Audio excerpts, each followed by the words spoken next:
What is up, everybody? Welcome to yet another episode of Father Dynasty. I'm your fatherly host, Chu, here in the manhole, here to talk fatherhood, fantasy football, and everything in between. It's been a bit of a hiatus, and glad to be back, with a longtime guest. He is sick and tired of his house, and no, he doesn't use a bad A purist. It is El Commissioner, Tyler Daly. How are you doing, buddy? Doing well. To touch on the intro for your listeners, yes, I just shelled out an exorbitant amount of money for a new HVAC system that my wife and I have been chasing ever since we moved in here. So that was fun. We're fresh off of basically our whole house being sick, but we got healthy in time for Halloween. So that was important and fun. And we got to dress up, like you mentioned. I was a beekeeper. My wife was a bee, and Emma was our little bumblebee. And so we had the nice trio going. Had the fire. That's our thing. We did the fire pit at the end of the driveway. We hand out candy. We do a little setup with pumpkins and what have you. So we had a good time. I was gonna say, do you guys have? I know with kind of like where your house is situated, I'm sure it gets a boatload of foot traffic. Yeah, we get a pretty good amount. If you go deeper in our neighborhood, it's probably like, for people who grew up in Roanoke, it's like being in North Lakes to an extent. Like, we live in a very big neighborhood like that. So probably the deeper you go in, it gets a little crazier. But that's part of the reason we started the fire tradition. Is the first year we felt like we kind of got overlooked because the first few houses up our street they turn their lights off. They don't hand out candy. They're stooges, or not stooges, Scrooges. Yeah. And the road kind of bends. And so if you're approaching from down the road, you might not see that we have our lights on and everything. So we're like, let's move the fire pit. We have one of the solo stoves, it's portable or whatever. Nice. So we put that out at the end of the street, just do a big bonfire and let the folks know we got candy, we got tunes, we're drinking some wine out there, we're ready to have a good time. Yeah, buddy. Well, speaking of bonfire, we will go on over here into a roast me or toast me, and I fear there's going to be a couple of roasts here. So let's dive in and do a little roast me or toast me. I roasted you to your face. I may have just roasted you behind your back. I love it so much that you're actually the voice of that, and you get to do this today. So yeah, you of course just roasted your house. I love that. That's a very good start. You're loose. You're ready to go. And we actually have 3 roast me or toast me's today, as it's been a minute here since I've done a roast me or toast me, and I have not stopped trading. And the 3 that I have up here today are not the only 3 I've done. But here's 3 that we can talk about that are, I think, within the last 3 weeks, 2.5 weeks, and getting going here. Got the first one up on the screen.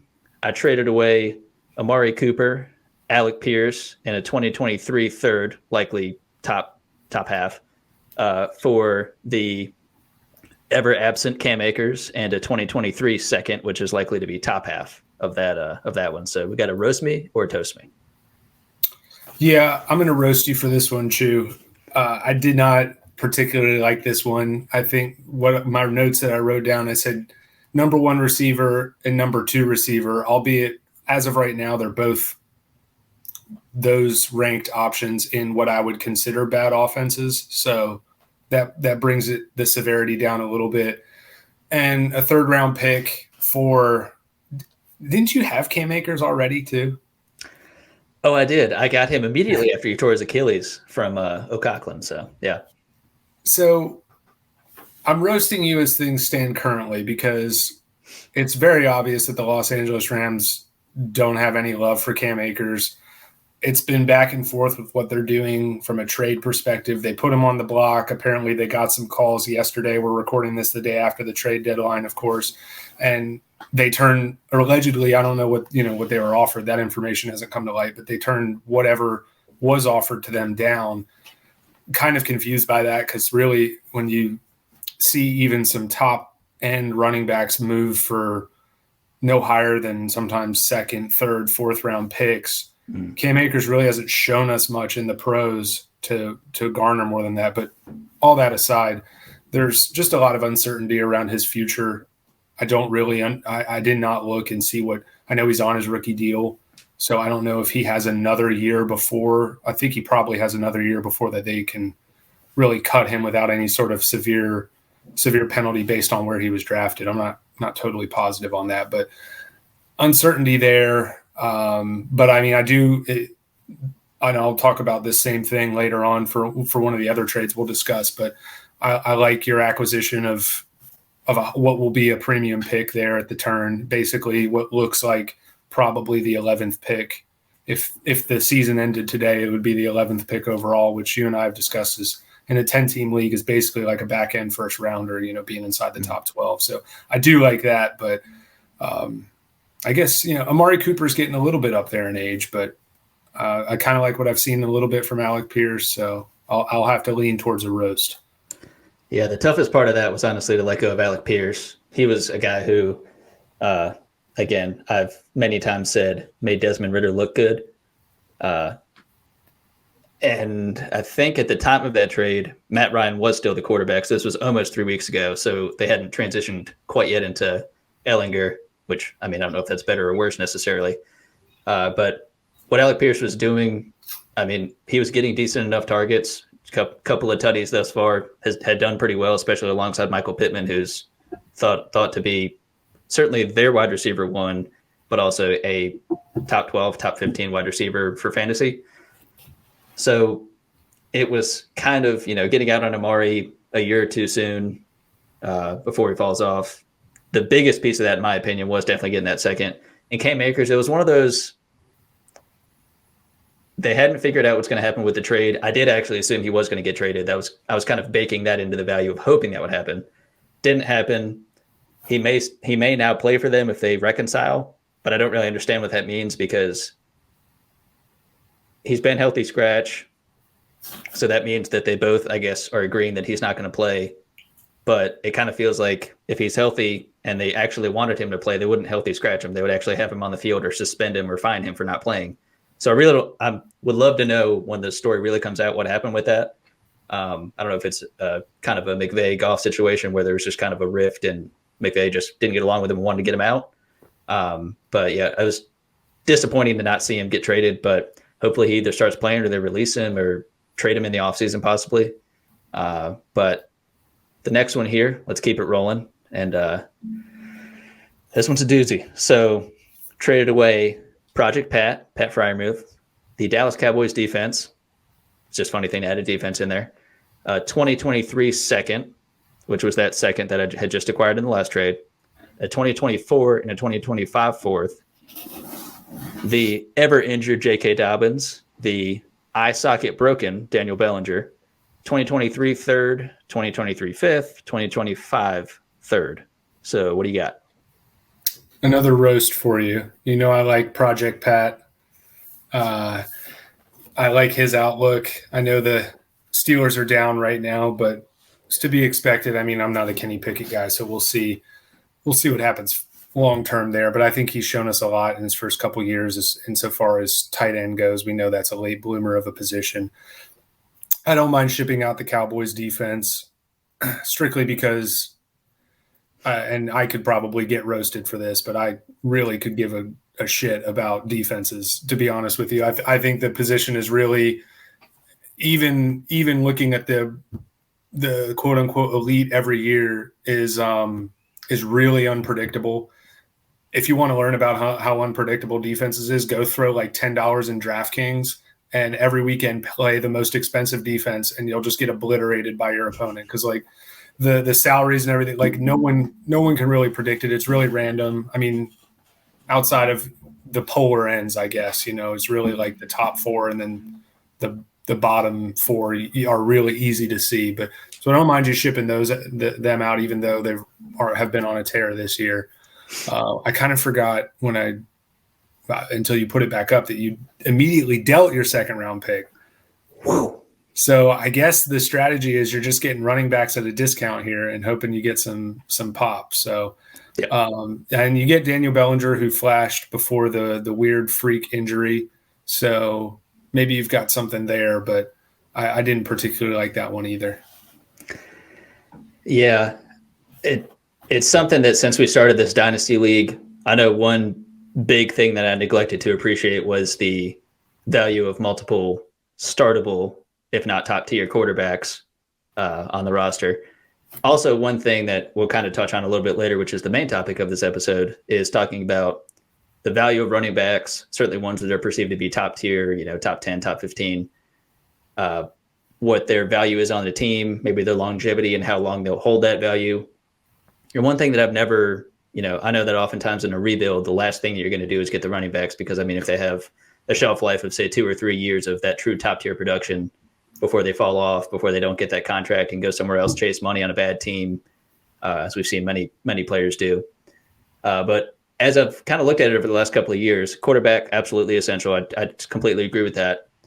But one thing that I've kind of seen with the running backs is it seems like to kind of have a lot of swords in the fire, because when I look at our waiver wire on a year-to-year basis, it's the number of wide receivers that you can get to plug in and be, I guess in our league, it's 2 wide receivers, a flex and a super flex. I know for a fact I could grab someone off the waiver wire any week if I was competing. I'm not. And plug them into flex. If not, possibly pick up 2 guys and go flex in the second wide receiver. And kind of over the years, it'd be picking up a guy like, not picking up, but trading for a guy like Amari Cooper, more so in his prime, and kind of banking on him being the most valuable guy I have, and that kind of getting me nowhere.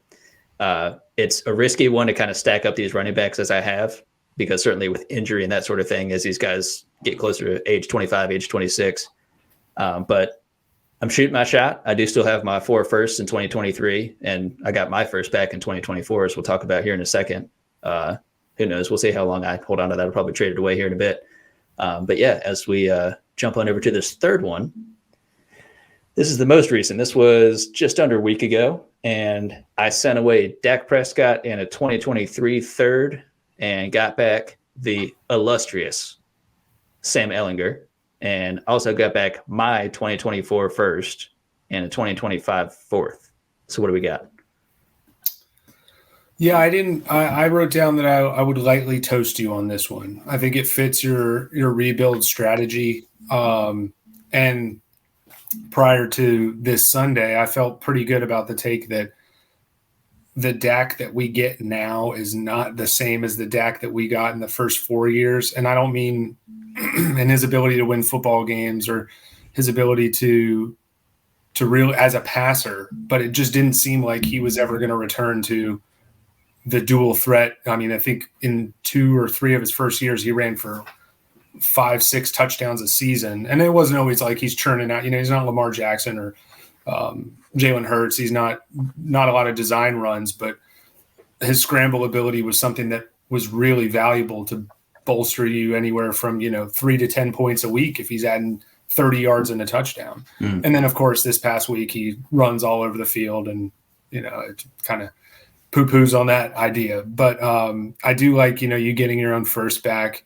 Who knows with Sam Ehlinger? You're going to know by the end of the year. Yeah, if I know you, you're going to deal Sam Ehlinger before the end of the year. So might be before the end of the show. We don't know. Yeah, exactly. We probably have a bunch of pending trades out there, and I'm going to get a notification here to commissioner execute a trade for Sam Ehlinger. So obviously that we saw the first week for him did not go well, but that doesn't mean that it's always going to be that way.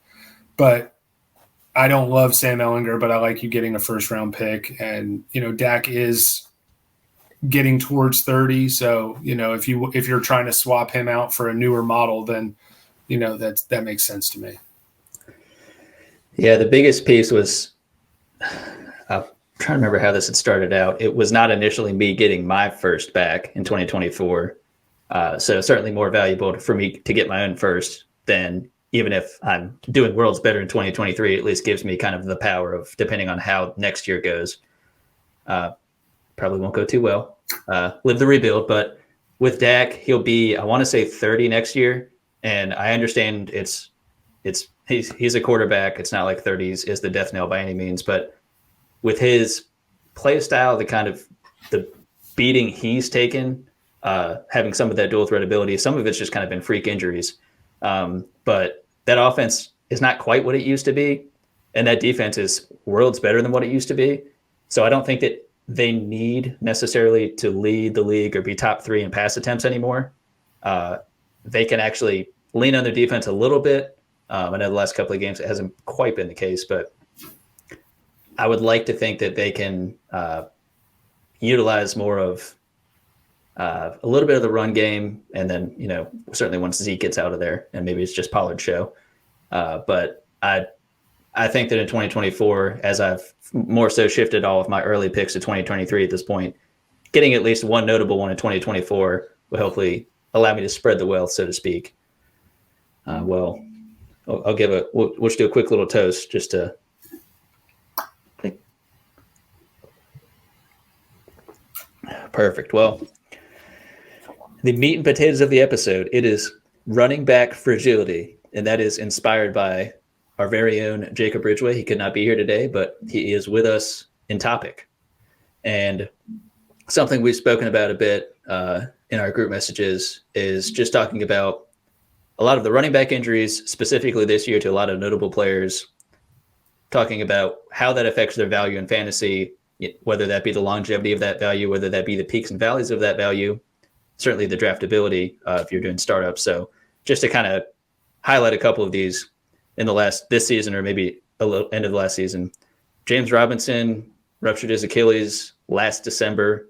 Already came back week 1 of this season and tore it up, no pun intended, and was then traded to the Jets.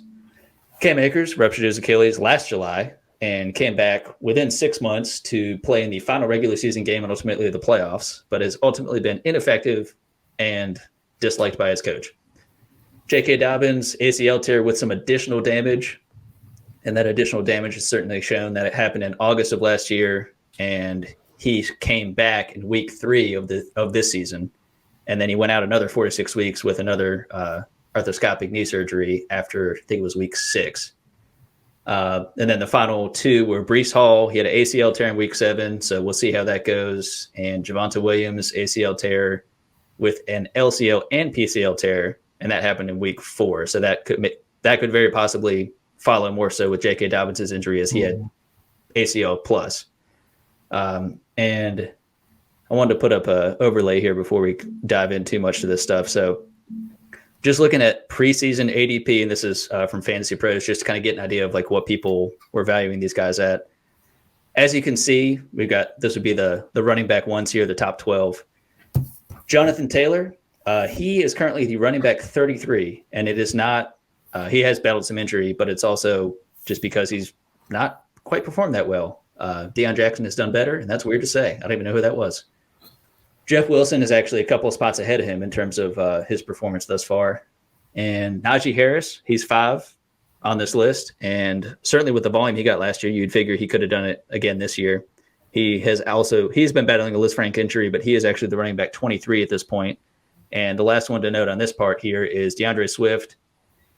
He is Cole Armstrong. He has bones like glass, and he is the RB9 here for the ADP in the preseason, but he is, of course, tumbled to RB34. And in just 4 games, he has a strong points per game, but again, injury-riddled and has let Jamal Williams just run the show there.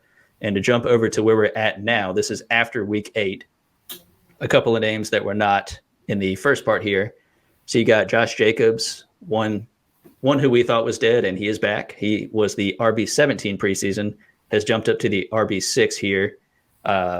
We got Stevenson. He was the RB19 in a backfield that is often frustrating for fantasy managers in terms of the Patriots backfield, whether it's Damian Harris and Stevenson, the couple of people that they drafted, and Stevenson has taken the reins and not looked back. And the last one we just mentioned here, Breece Hall, he was the RB5, so he did tumble a little bit here, but also he's the RB11, and that's after him tearing his ACL a week or so ago. So not too bad, but I just want to start off and ask you here, how do you traditionally treat running backs when it comes to your roster construction? That could be how you're drafting them, the amount of depth that you necessarily need, how important you think handcuffs are. What do you generally look at when you're doing running backs? I subscribe to the I'm not sure if you're familiar with Anthony Amico from Establish the Run, but I like his phrase that running backs in Dynasty are like cars. Like as soon as you leave the draft with one, they immediately depreciate. And it's it's downhill from there. And that's, I think, one of the best analogies I've heard to summarize, or at least how I think of it. So, I think, and we can parcel into specifics, as you want to take direction on it. But I think I want rookie or running backs on rookie deals if possible, because we see so few guys make it to that second contract. And then I also really prioritize pass catching running backs in Dynasty. It just, whether it's perception or reality, I'd love to actually have a little bit more time and dive in, but it just seems like whenever a team recognizes that a running back can significantly contribute in a pass catching role, they just seem to get less carries between the 20s. And it's not that those aren't of any value, but I'd much rather have a guy like Austin Eckler, a trade, I pulled off a few years ago where I traded Josh Jacobs for Austin Eckler, because even though, especially at the time, I'm going to totally blank on the Chargers cycle in so many, they're always looking for, it seems like, that physical runner to balance him off of. When it comes down to it, when they need to score touchdowns, like, they're going to try to get the ball in Austin Eckler's hands. So I want players that are like that. Alvin Kamara is another great example where they've constantly looked for a power back to grind down a little bit more, and then they get that guy the ball in space. And then to touch on handcuffs, I think handcuffs for sure are super valuable year in, year out, because like this week in particular, I had to start Chase Edmonds because I have two, top tier running backs in Aaron Jones and Austin Eckler, but I don't have a lot of depth. I have a ton of handcuffs. Chase Edmonds didn't do jack for me. Thankfully, I didn't need it because the rest of my team did well enough to get me the win. But guys that I have, like Alexander Madison or Kenneth Gainwell, people that I tried to get Tony Pollard off Wolfgang during the offseason, because it's just like, now you see when Zeke goes down for a week, Tony Pollard's ready to go nuclear. Like, we know when Dalvin Cook goes down, Alexander Madison is going to be at least on paper, is going to be an RB1 play, even in a bad matchup, because usually as you trickle down that depth chart, there's going to be even less guys that you're going to feel good about getting touches to. So like the backup might even get a more ramped up workload than the starter usually does. So I do like, having handcuffs. It's like why you were talking about, waiver wire versus for wide receiver versus running back. I rarely try to use a waiver claim in Dynasty. I really like to try to creep my way up to number one or number two in case there's like an obvious home run that like I have to get.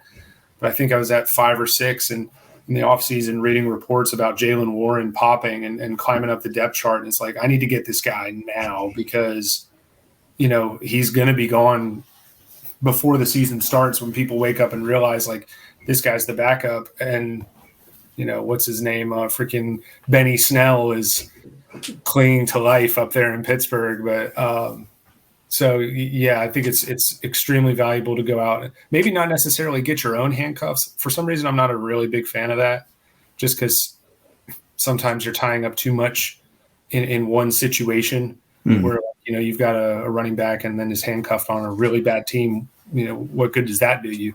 But you spread it out, and then, it might give you some trade value as well. You get somebody in a desperate situation. Like if Harris, he's sitting undefeated. If Dalvin Cook goes down, maybe he gets a little angst behind him and wants to get Alexander Madison off your boy. So, yeah, I completely agree regarding what you were saying with running backs in terms of how they're valued and how quickly that value depreciates.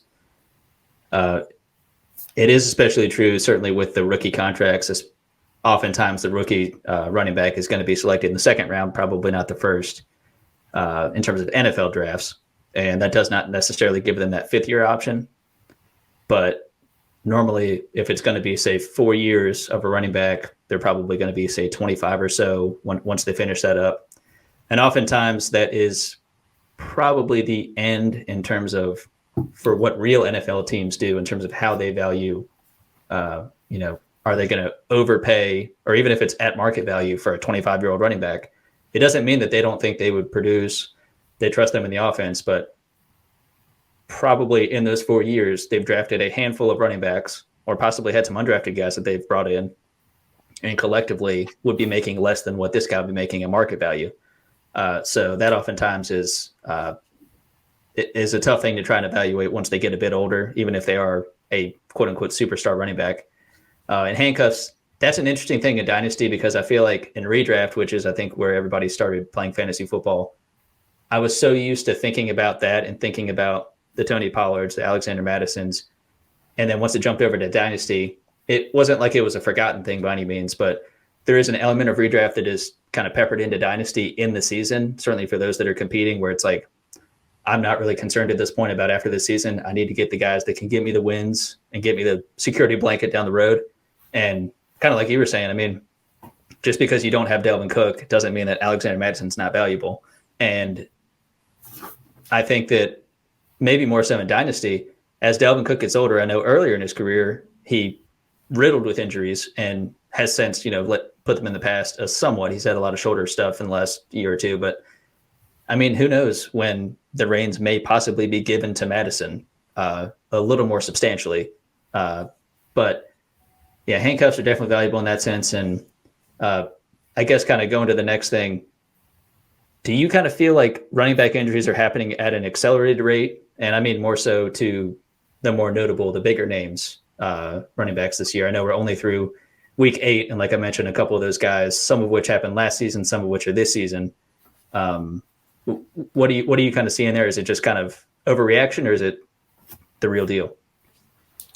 I try not to overreact, but it does feel that way that there's been a lot of injuries, but I just, at times I also wonder if it's sort of like one of those talking points that gets thrown around in a room when people are talking about football, like that rings true no matter what's going on. Like the one that always kills me during pre-shows or something is when whoever controls the line of scrimmage is going to win this game. It's like, well, that's pretty much been true ever since the game of football was invented. Like how many times do teams, absorb 6, 7, 8 sacks and then win a game? Like it's just so, I think I would love to see some really like detailed research on running back injuries year over year. Is there a tick up? I'm sure somebody is probably working on that or has done something. But when I looked around, none of it was super recent. But it just feels like year over year, the wide receiver position is a little less fragile. I don't know if that's based in reality, if that's just my perception, but I definitely feel more comfortable. Everyone always tries to come up with a different, as it pertains to redraft or even sometimes Dynasty, like a named strategy for drafting, with 0 RB. I typically align with what they call hero RB, where, you try to get your one stud and then load up at wide receiver because, those guys, you could start them in your flex. In our league, if you're light on quarterback, you can start them in your super flex one week when you have a quarterback on bye. And I would just rather load up there than I would at running back because it just feels like it's just way more fragile, whether that's real or not. Yeah, like you were saying in terms of the strategy, I mean, with that, if you're going to get the one guy and then you kind of pepper in a lot of depth, whether that be other lower end startable guys or guys that are possibly high end handcuffs like a Pollard or a Madison. I know I've kind of bitten the injury bug a couple of times when it comes to, all right, well, I'll get a guy. Let's see. I think I got Jonathan Taylor in a couple of redrafts this year. Absolute bummer. And it feels like the curse of when you have those top 3 picks, it's like, if this guy goes down, if this guy isn't top 5 in production, this was a waste because someone who was the latter part of the first round could have let Saquon fall to them. And then they could have also gotten like a Stephon Diggs or Justin Jefferson or probably Stephon Diggs. Yeah, like if you drafted Christian McCaffrey number 1 overall last year, which pretty much everybody did, none of those teams won their fantasy leagues. Yeah. It's definitely the curse of that. And I don't know, it's tough just looking at this year, and it wasn't necessarily going back, say, 5 or 10 years and trying to figure out, like, all right, well, at the beginning of the season, what is the ADP looking like at week 8 or halfway through the season or even by the end? What are we looking at? But not necessarily getting bogged down by, all right, it seems like at this point in the season, it's a lot of injuries because it's names that I know, it's an ACL tear. I do feel like, though, kind of like what you were saying about the fragility between running backs and wide receivers, it does feel like in terms of season-ending injuries, or at least ones that are at least half the season, I would say, are happening more to the running backs, because I feel like there's so many wide receivers that, not to say that they don't have an Achilles injury or an ACL tear or what have you, a lot of theirs seem to be something that maybe puts them on the short-term IR, unless it's a nagging hamstring injury. But oftentimes it'll be something where it's like they might be out a week or two and then they just play through it. I feel like you so often hear about the wide receivers that where they're just perennially questionable throughout the season, but just play. I know Julio Jones was one, I feel like, that for the latter couple of years of his career, I feel like when he was playing very well, that was just the thing where it's like, well, he's questionable, but he's obviously going to play. And I know that some guys that maybe are on the wrong end of that is this season. You look at Keenan Allen, where he's had a hamstring injury that I think even as of this week got worse in the middle of the week. So, I mean, as they get older, I'm sure that's the case, but I definitely see a lot more fragility in the running back group, not specifically this year, but as a whole. But how would this season, how everything is shaking out, maybe how it may or may not be changing your perception of running backs and how that compares to wide receivers and tight ends and quarterbacks. How will this season affect your valuation of running backs going forward, say with the rest of this season or beyond? I think if anything, it's had me dig my heels in deeper on on my current convictions, just because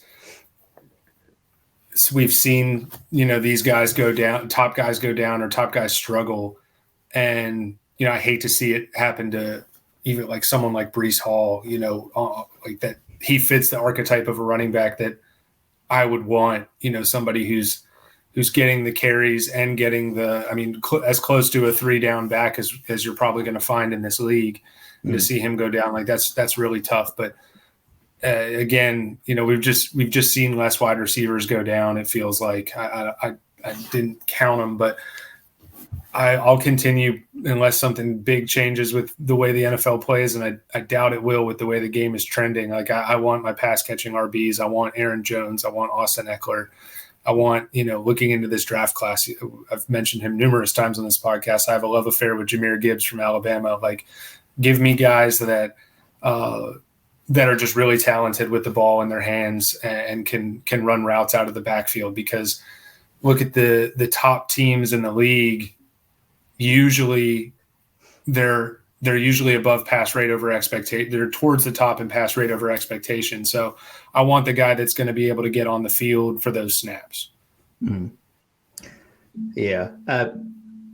It's funny. I feel like it's every year. I mean, as I understand, people are always kind of reevaluating their process and how can they get better and what have you. And I'm sure every season there's at least a bit of quote unquote nuance added to, different strategies, whether it come to drafting or how positions are valued.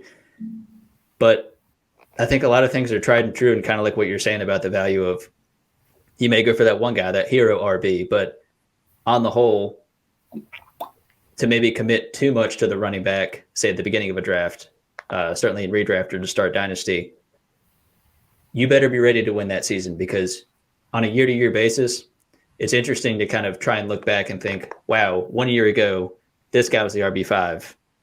This year, he's on the latter part of a committee and is doing okay, but probably like top 30 running back instead. And there's only so few of those guys that remain healthy and that have the unequivocal trust of a coaching staff to be able to get, say, 60, 70, 80 or more % of the overall touches, including rushing attempts and passing attempts or receptions. But final one here on the running back fragility. So do you think running backs should be viewed in Dynasty through the redraft lens, which is more so to say on a year-to-year basis, it's not to say that they are disappearing after that year, but when you're, say, trading for them or trading them away, you're trying to value them as, I understand that after this season, I don't know what I'm going to get. So what is your thought on that, which you may have kind of touched on that one a little bit, but. Yeah, I absolutely think that's at least personally my approach. The only exception to that rule would be the select few running backs that get that second monster contract.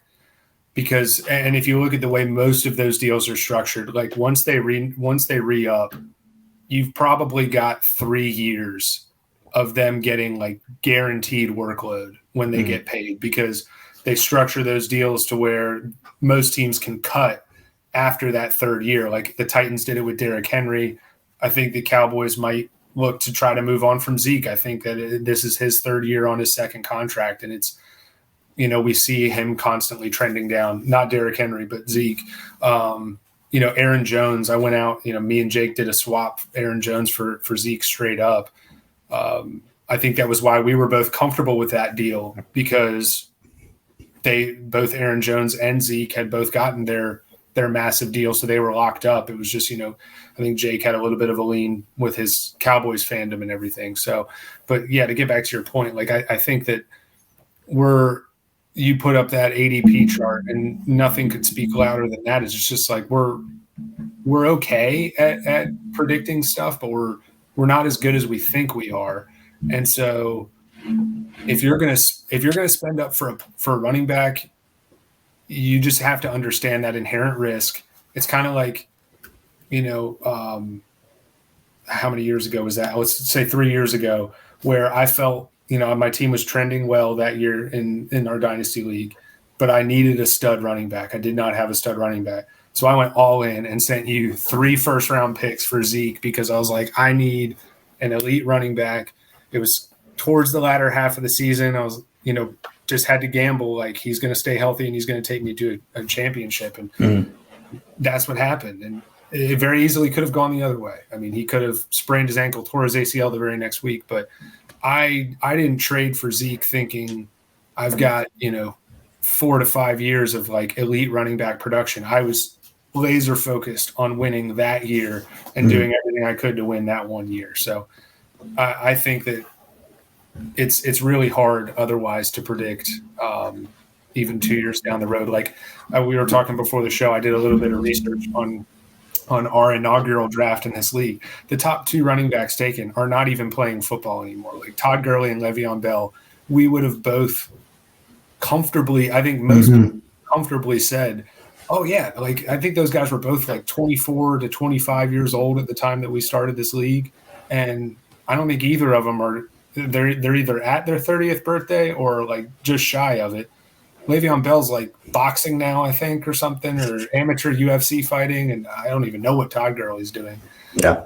I mean, just to put it in perspective for the listeners, like out of the 36 running backs that were taken, the top 36 running backs that were taken in our inaugural draft, 50% of those guys are either retired or have 0 fantasy relevance currently.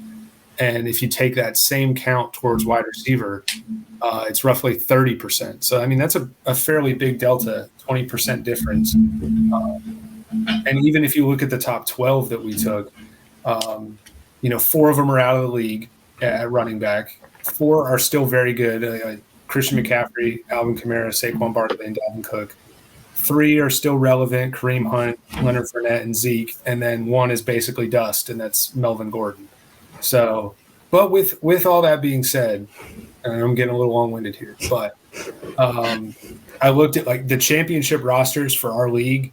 Everyone that's won a championship has had like at least 2 stud running backs.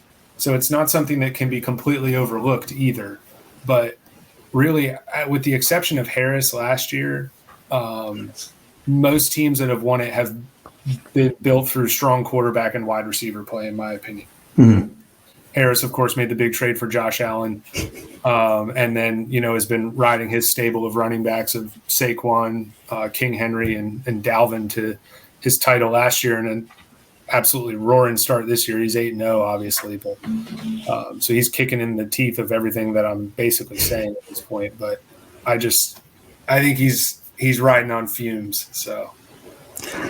Yeah, when it's looking at that kind of a construction of a roster, when you don't have 3 guys with that name value, because also there's the trade value implied, where it's like, say if he were to have one that, say, next season it kind of starts to fall off. Say another guy, again, Saquon coming back now, and I think Henry having an injury last year, but that one of the guys maybe goes down, and it seems like it's kind of the end. Like maybe being able to trade and recoup something and kind of rebuild there. But to have all three of those guys is an absolute luxury for sure.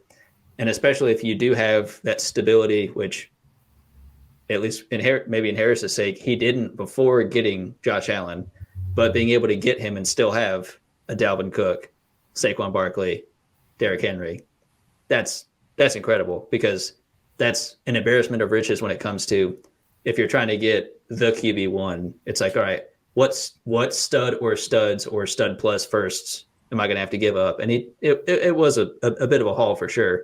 But again, when you're looking at his starting roster, if he's got health on his side, which is every fantasy manager's dream, there's no one that's going to stop him. No. And it just takes the right season for everything to go right, which is always the case. But, as we do have a super flex spot in that league, it's the benefit of, you'd rather have that second quarterback you can believe in that's maybe top 10, top 15, instead of having another running back who could be top 5. But you don't know on a week-to-week basis, is he going to be playing? Likely you have that other quarterback who's top 10, top 15. But you feel pretty confident that he probably has a good floor, and ideally is in a good offense to where he could have a multiple touchdown game. He may rush for a touchdown every now and again. I know that in your championship year when it was Lamar and Kyler, like that's awesome. Like to be able to have that stability there, and I understand that they're both have some rushing upside, so there is maybe some concern in terms of injury for those guys. But if you have both of those guys healthy, you have that one hero RB, you have some stud wide receivers, and just kind of fill it in after that. A healthy season of all that is all you need. So, I mean, there's more than one way to skin a cat, as they say. But the running back position, I think, is pretty fragile is what I'm understanding. So we will leave it as running backs are fragile, and we will exit here.